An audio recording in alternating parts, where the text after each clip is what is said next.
So welcome back to crypto जहाँ पे आप सभी आते हैं डेली क्रिप्टो न्यूज़ के लिए और अपने अकाउंट में पड़े हुए पैसे को बढ़ाने के लिए। अगर आपको पैसा और क्रिप्टो पसंद है तो प्लीज़ लाइक और सब्सक्राइब करें चैनल को।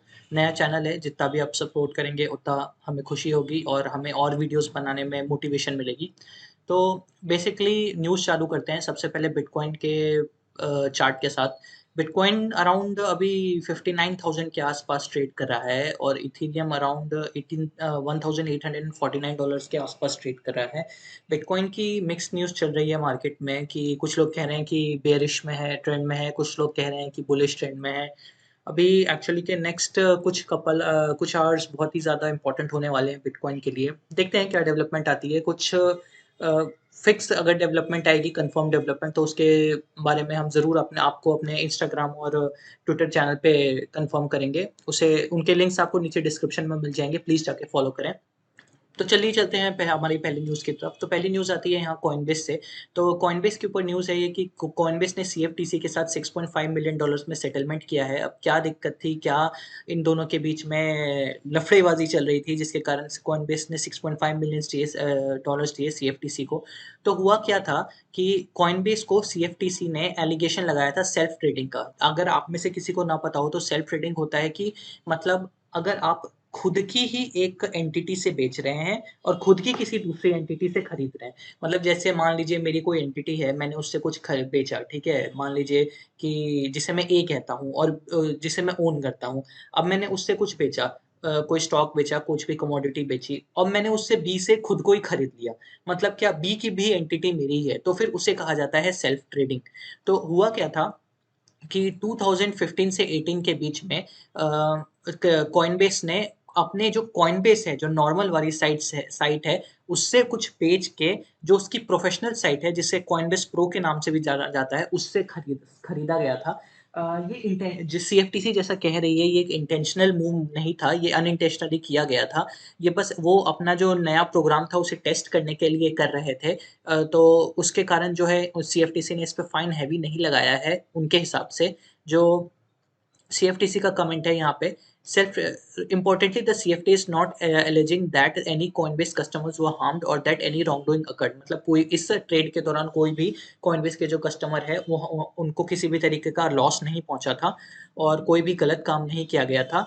और ये कहा गया है कि ये जो एक्टिविटी थी रेकलेस थी पर इंटेंशनल नहीं थी। तो इसके कारण सीएफटीसी ने कॉइनबेस के साथ सॉरी $6.5 मिलियन में सेटलमेंट करके इस फूड को खत्म किया है।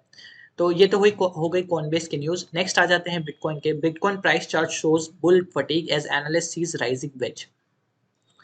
जो राइजिंग वेज होता है, अगर आप लोगों को पता होगा, तो बेसिकली ये होता है थोड़ा बेरिश पैटर्न होता है और राइजिंग वेज ज़्यादातर जो होता है ये ऊपर की तरफ को ना ब्रेक करके नीचे की तरफ को ब्रेक होता है, इसलिए इसे बेरिश ट्रेंड कहते हैं।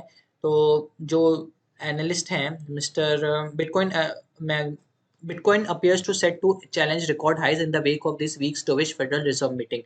One expert, however, is calling caution. Based on his observation of price charts as Bitcoin rose from lows near 43,000 seen earlier this month, the chart pattern has taken the shape of what's known as the rising wedge, a sign of uptrend fatigue. मतलब क्या है uptrend fatigue का मतलब? ये pattern तब जाके develop होता है जबकि मतलब जो अपट्रेंड है वो रुक जाता है या धीरे हो जाता है, मतलब बुल्स इतने ज्यादा कंट्रोल में नहीं रहते हैं आगे। My concern is growing that we might run into a rising wedge scenario.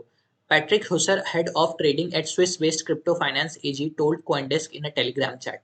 The wedge's support line is pretty strong with more than 4 touch points. आप देख सकते हैं 1, 2, 3, 4, 5 बार अभी तक इसको वेज का जो नीचे वाला सपोर्ट लाइन है उस पे से टच किया है, ठीक है। And that does give me some confidence, though if we break through the trend line, which is when things get ugly. मतलब सेम बात है कि जब तक इस पे सपोर्ट ले रहा है तब तक ठीक है। और इसे बेरिश पैटर्न कहा भी इसलिए जाता है क्योंकि ये जो है सपोर्ट को तोड़ देता है कहीं ना कहीं पे। तो होप कर रहे हैं कि ये सपोर्ट को ना तोड़े। जब तक ये सपोर्ट को नहीं तोड़ता है तब तक सब कुछ सही है। चलिए, ये तो हो गई बिटकॉइन से रिलेटेड न्यूज़। तो बेसिकली बिटकॉइन को लेके अभी मार्केट में एक कॉशन का समय चला गया, वो चल रहा है, क्योंकि बिटकॉइन जैसा कि इस पोस्ट में भी हमने पढ़ा $43,000 से अराउंड अभी $60,000 से चल रहा है, और ये काफ़ी शॉर्ट स्पैन में देखा जाए तो बिटकॉइन ने ये दूरी तय की है, और उसके बाद बिटकॉइन में कोई मेजर करेक्शन भी देखने को नहीं मिला है। थोड़ा-सा एक कंसोलिडेशन का पीरियड आया था, लेकिन फिर बिटकॉइन धीरे-धीरे, धीरे-धीरे ऊपर बढ़ता चला गया है। जो एक अच्छा खासा करेक्शन कहा जाता है, वो अभी तक नहीं आया है, इसलिए लोग थोड़ा डरे हुए हैं। अगर एक करेक्शन आ जाएगा, तो फिर थोड़ा-सा बिटकॉइन वहाँ पे जाके स्टेबल हो जाएगा, थोड़ी-सी एक्युमुलेशन हो जाएगी, तो अगले लेग अप के लिए बिटकॉइन को थोड़ा और टाइम मिल जाएगा। ये जो करेक्शन है एक्चुअली में थोड़ा-सा हमारे लिए पॉज़िटिव भी है, थोड़ा-सा नेगेटिव भी है।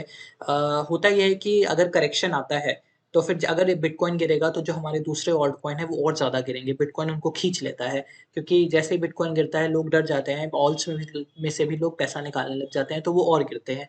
दूसरा, इसमें अच्छी बात क्या है, जब बिटकॉइन थोड़ा गिरता है, तो गिरने के बाद कहीं न कहीं पे आके वो थोड़ी देर दिनों तक स्टेबल हो जाता है, जो उसका सपोर्ट लाइन बनाता है, तुरंत वो अगला लेग अप नहीं लेता है। थोड़ा-सा स्टेबल रहेगा, और जैसे आप ये भी रेंज देख सकते हैं, तो इतना रेंज भी ऑल्ट ऑल्ट कॉइन्स जो हैं हमारे, उनको एक और छोटे से ऑल्ट सीज़न के लिए बहुत इम्पोर्टेंट है, क्योंकि अभी तक हमने कोई अच्छा ऑल्ट सीज़न, जो एक जेन्युइन ऑल्ट सीज़न होता है, जहाँ पे ऑल्ट 30x, 40x वाला जो सीज़न होता है, वो अभी तक हमने नहीं देखा है। हाँ, कुछ ऑल्ट कॉइन्स बढ़ रहे हैं, लेकिन वो कुछ अपने न्यूज़ और इवेंट्स के कारण बढ़ रहे हैं। तो अब चलिए अगला न्यूज़ पढ़ते हैं। Artist back green NFT sale citing concerns over cryptos environmental impact. अब क्या है? This Saturday sees the first drop of green non fungible tokens. A group of digital artists, sorry, including the scene's leading celebrity people, will showcase a selection of blockchain-backed works that have been specially formatted so as to reduce their environmental footprint. इसके बारे में हमने कल भी video में बात की थी कि भाई कनाडा में environmental footprint और मतलब जो CO2 एमिशन वगैरह है, कार्बन एमिशन, कार्बन फुटप्रिंट को कम करने के लिए जो बिटकॉइन माइन्स वगैरह बनाई जा रही हैं, उसे वो जो है सोलर और विंड एनर्जी पे चलेंगी। क्योंकि क्रिप्टो में एक नया डिस्कशन ये भी चालू हो रहा है कि भाई आप, मैंने कल भी बात की थी कि क्रिप्टो जब आप माइन करते हैं तो उसके लिए बहुत हैवी पावर लगती है। मतलब एक सिंपल जो माइनर होता है वो भी 4-4 5-5 जीपीयूज़ का रिग होता है उसका, तब जाके वो कुछ थोड़ा-सा प्रॉफिटेबल माइनिंग कर पाता है। तो इससे क्या होता है कि कार्बन एमिशन बहुत बढ़ता है, पॉल्यूशन बढ़ता है। बेसिकली एसी की तरह है, मतलब आप जितना चलाएँगे सीएफसीज़ वगैरह, एनवायरनमेंट में ग्लोबल वार्मिंग बढ़ती है। तो उसी को लेके अभी एक डिस्कशन, एक अलग तरीके का डिस्कशन क्रिप्टो फील्ड में चल रहा है कि हाँ, हम फाइनेंस को तो बदल रहे हैं, लेकिन किस कॉस्ट पे? क्या एनवायरनमेंट के कॉस्ट पे? और अगर एनवायरनमेंट को कॉस्ट पे हम फाइनेंस को बदल रहे हैं, तो क्या ये सही है? क्योंकि हम जो भी कहते हैं करते हैं आज के ज़माने में, ज़्यादातर वो एनवायरनमेंट को डिग्रेड ही करता है, और कब तक ये चलेगा? अगला, on covering the NFT hype. In a bull market, people new to crypto will seek out any information they can. अच्छा, ये news actually I will say that this is the most important news for the day. क्यों? क्योंकि same चीज़ जो थी पिछले bull run में देखा गया था, जो डीफाई का थोड़ा से पहले का 2018 के आसपास का बुल रन था। लोग कुछ भी खरीद रहे थे, मतलब यूट्यूब पे एक बार नाम सुन लेते थे, लोग उसे खरीदने चले जाते थे।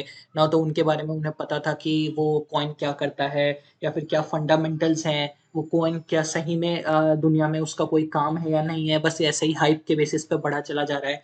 तो आप जब भी इस तरीके से अंधाधुंध कोई काम करते हैं, उसमें आपको लॉस तो होगा। एक बड़ी अच्छी स्टोरी मुझे याद आती है यहाँ पे। एक बंदा एक लास वेगस में रहने वाले एक बंदे से पूछता है कि यार, तुम लास वेगस में रहते हो, तो बताओ कुछ कसिनो है, इतने सारे कसिनो में जीतने का क्या तरीका है?